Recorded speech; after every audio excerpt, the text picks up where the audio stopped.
मुसलमानों की आबादी है और कितने पूरे पार्टी टिकट देते हैं।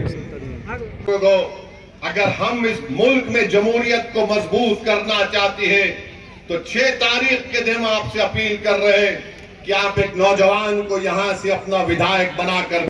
ये बात बिल्कुल सच है कि बिहार की जनता ने नरेंद्र मोदी को 3 मर्तबा प्रधानमंत्री बनाया, मगर नरेंद्र मोदी का दिल अहमदाबाद में अटका हुआ है। ये बात बिल्कुल सही है कि 20 साल से नीतीश कुमार मुख्यमंत्री है, मगर उनका दिल सिर्फ राजगीर में अटका हुआ है। ये बात बिल्कुल सच है कि तुमने 20 साल लालू परिवार को मुख्यमंत्री बनाया, फिर 25 साल में कई मर्तबा उनके बेटे उप मुख्यमंत्री बन गए। तुमने झोली भर भर कर उनको वोट दिया, मगर लालू का दिल सिर्फ अपने बेटे में अटका हुआ है।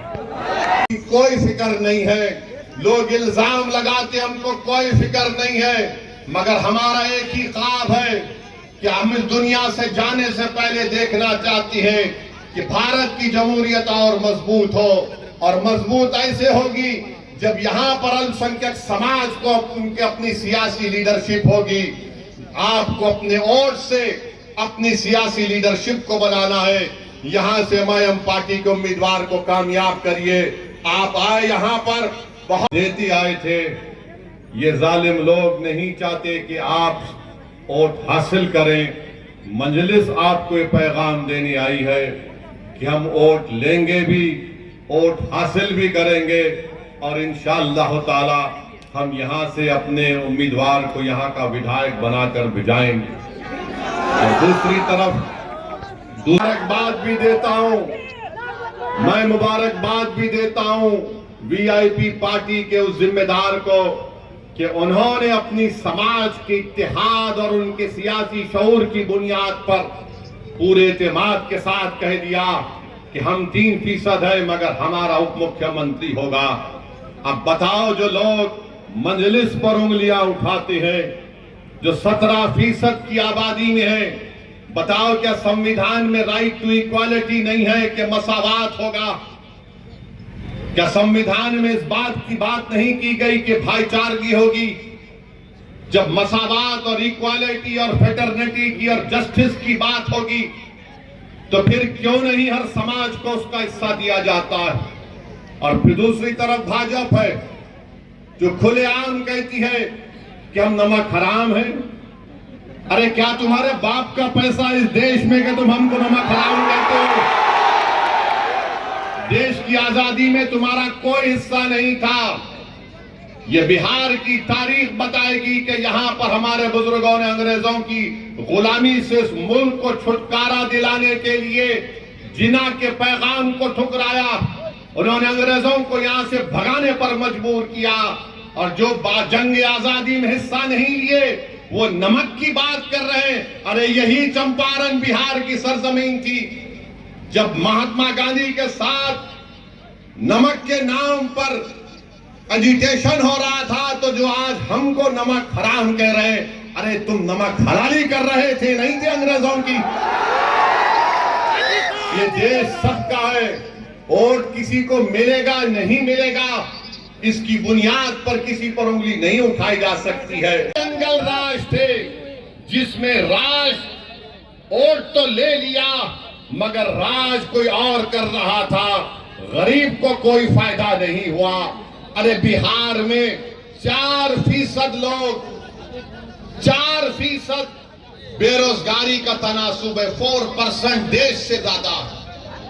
बिहार में 28% लोग अपना घर बार छोड़कर देश के कोने कोने में जाते हैं, और फिर बिहार में उनके 28% लोग जाने की वजह से करीब 30 से 50% घर मुतासिर होते हैं। नरेंद्र मोदी, नीतीश कुमार, तुमने कौन सा विकास किया बताओ? बोलते हैं 125 यूनिट बिजली के फ्री देंगे। जाकर किसी किसान से पूछो जो ट्यूबवेल से पानी निकाल कर अपनी जमीन पर पानी छोड़ता है, 6-6 घंटे 8-8 घंटे बिजली नहीं आती, 6-6 घंटे। मगर आज बड़े बड़े बुलंद बांग दावे किए जा रहे हैं। अरे 20 साल तुमको सत्ता मिली, नीतीश कुमार, नरेंद्र मोदी, और बिहार में आपने करप्शन को आम कर दिया, भ्रष्टाचार को, रिश्वत को आम कर दिया। एक रेट होता है, इतना पैसा देंगे तो म्यूटेशन होगा, इतना पैसा देंगे तो रजिस्ट्री होगा, इतना पैसा देंगे तो आवास योजना में हिस्सा मिलेगा। अरे तुम 20 साल से गरीब का खून चूस कर हमारी माओ के अकाउंट में सिर्फ 7,000 रुपया डालते हो। अरे तुमको तो डालना था, इतनी रिश्वत तुम्हारे दौर में आम हो गई कि तुम कम से कम एक के अकाउंट में 50,000 डालते तो शायद हम कैसे मान सकते थे कि तुमने रिश्वत का एक 5% हिस्सा गरीबों को दिया। इतना रिश्वत तुमने लिया है। तो बहरहाल मेरे अजीज दोस्तों और बुजुर्गों, आप तमाम से अपील है कि 6 तारीख के दिन मुत्तहिदा तौर पर अपने वोट का इस्तेमाल करिए। यही तो लोकशाही है। मगर भाजपा नफरत को फैलाना चाहती है, और इनके पास कितना टिकट भाजपा ने फॉरवर्ड कास्ट को दिया। भाजपा ने करीब 50 लोगों को, फॉरवर्ड कास्ट के लोगों को अपना उम्मीदवार बनाया। ये क्या है बताओ आप। एनडीए में जेडीयू है, राजद का मामला एक है, देख लीजिए। 36%, 14%, 36%, जो 14% की आबादी उनको टिकट देते हैं और ओवैसी पर इल्जाम लगाती है। और आप बिहार में यहां पर सबसे बड़ी अकलियत का पोजीशन क्या है बताइए आप। आपको जानकर तकलीफ होगी कि बिहार में जो गरीबी रेखा से जो मृत्यु दर जिसको हम कहती हैं, बल्कि सबसे ज्यादा मरने वाले 1,000 लोगों में कोई है तो मुसलमान है बिहार में। ये मेरा डेटा नहीं है मेरे भाई, ये सरकार का डेटा है कि सबसे ज्यादा अगर 1,000 लोगों का मृत्यु दर है तो मुसलमानों का है। गरीबी रेखा का जो दर है, जो गांव में मुस्लिम रहता है 50% वो गरीबी रेखा के दर से नीचे है। जो शहर में रहता है वो करीब 44% है। क्यों तुमने इंसाफ नहीं किया बताओ। कितने अल्पसंख्यक समाज मुसलमानों के पास जमीन है जो उस पर वो जिरात कर सकता है, 1 एकड़ या 1 एकड़ के करीब 2 एकड़ के करीब है। ये इंसाफ है तुम्हारा। अच्छा, कितने महिला 90% मुस्लिम महिला अपने बच्चे मजबूर हो जाती हैं, जब वो डिलीवरी देती है तो अपने घर में देती हैं। यही तो हम बात कर रहे हैं कि अरे भाई, सामाजिक न्याय की बात करने वाले लालू नीतीश कुमार भी किसी जमाने में करते थे, मोदी भी कहते थे सबका साथ सबका विकास। ये गवर्नमेंट का, हुकूमत का डेटा है, मेरे दिमाग का, दिल का बना हुआ नहीं है। इसको सोचकर जब तुम 6 तारीख को वोट डालने जाओगे तो तुमको वोट देना पड़ेगा। का दिल अहमदाबाद में अटका हुआ है। एक नीतीश कुमार का 20 साल से मुख्यमंत्री है, राजगीर में अटका हुआ है। एक राजद का लालू परिवार है, सिर्फ एक ही अपने बेटे में अटका हुआ है। बताओ कहां विकास होगा। तो विकल्प क्या है? विकल्प MIM पार्टी है। हमने रावण के साथ, चंद्रशेखर आजाद रावण के साथ और स्वामी प्रसाद मौर्य के साथ मिलकर हमने अलायंस किया है। तो हम आपको बताने आए हैं मेरे अजीज दोस्तों और बुजुर्गों कि आप अपने एक वोट का सही इस्तेमाल करिए। रहा सवाल अमित शाह का, जो बार बार दिन रात उनको एक ही चीज नजर आती है, घुसपैठिया, घुसपैठिया, घुसपैठिया। अरे अगर बिहार में घुसपैठिया है तो शाह साहब आप सो रहे थे। देश के गृह मंत्री आप हैं, BSF तुम्हारे पास है, पूरी हुकूमत तुम्हारे पास है। कैसा कोई बॉर्डर क्रॉस करके बिहार में आ रहा है? मगर अपनी गलती को मानने को तैयार नहीं है। अच्छा, इतना झूठ बोलते हैं। इलेक्शन कमीशन ने SIR किया, तो क्या 2 घुसपैठिया दो निकले सीमांचल में? बताओ अमित शाह, कितने घुसपैठी निकले बिहार में एसआईआर के बाद? तुमने कितने नाम इलेक्शन कमीशन ने निकलवा दिए? कितने घुसपैठी थे बताओ? कुछ नहीं बोल सकते, मगर अमित शाह जनता में आकर बोलते हैं घुसपैठी को निकालना है, नहीं निकालना है। तो हर जनता बोलेगी निकालो, मगर निशाना किधर है? अपनी गलती को मानने को तैयार नहीं है। मेरे अजीज दोस्तों और बुजुर्गों, आपकी क़यादत होना जरूरी है। भारत की जमहूरियत मजबूत होगी, भारत की जमहूरियत मजबूत होगी। आप बताइए, 17 अल्पसंख्यक समाज जो भारत की 14% आबादी, उसमें से किसी को टिकट नहीं देते। जेडीयू है तो कितने दिए? 2 टिकट दिए। और फिर मोदी जी किस जबान से ये जनता के सामने आकर कहते हैं कि भाइयों बहनों, मैं सबका साथ, सबका विकास और सबका विश्वास चाहता हूं। आप बताइए, जब हम इंसाफ की बात करते हैं तो वो सच्चाई पर मुबन्नी है। बाबा साहेब अंबेडकर ने जो संविधान बनाया, बाबा साहेब अंबेडकर ने संविधान में लिखा कि अब तो मैं संविधान बना रहा हूं, तो अब ये जिम्मेदारी उन कमजोर लोगों की है जिनके पास कोई ताकत नहीं है। अगर उनको ताकत हासिल करना है, उनको अगर सामाजिक न्याय को हासिल करना है, अगर उनको बराबरी चाहते हैं, अगर वो हिस्सेदारी चाहते हैं, अगर वो इज्जत चाहते हैं, अगर वो समाज में अपना मुकाम चाहते हैं, अगर वो नाइंसाफी को खत्म करना चाहते हैं, अगर वो जालिम के जुल्म को रोकना चाहते हैं, तो बाबा साहेब अंबेडकर ने संविधान में लिख दिया कि तुमको इंसाफ को हासिल करना पड़ेगा, तुमको भाईचारगी को हासिल करना पड़ेगा, तुमको आजादी को हासिल करना पड़ेगा। जो हम इस आजादी की जब हम बात करते हैं, हम चाहते हैं कि जो जंजीरें हमारे दिलो दिमाग में डाल दी गई है, जिसकी बुनियाद पर हम किसी की गुलामी करने के लिए मजबूर हो जाते हैं, ओवैसी आज तुम्हारे दरमियान में आकर कह रहा है, अगर 3% आबादी वाला कहता है कि मल्लाह का बेटा उप मुख्यमंत्री होगा, तो ओवैसी कहता है कि बिहार के 17% मोहम्मद और आदम का बेटा भी इंशाअल्लाह ताला मुख्यमंत्री होगा।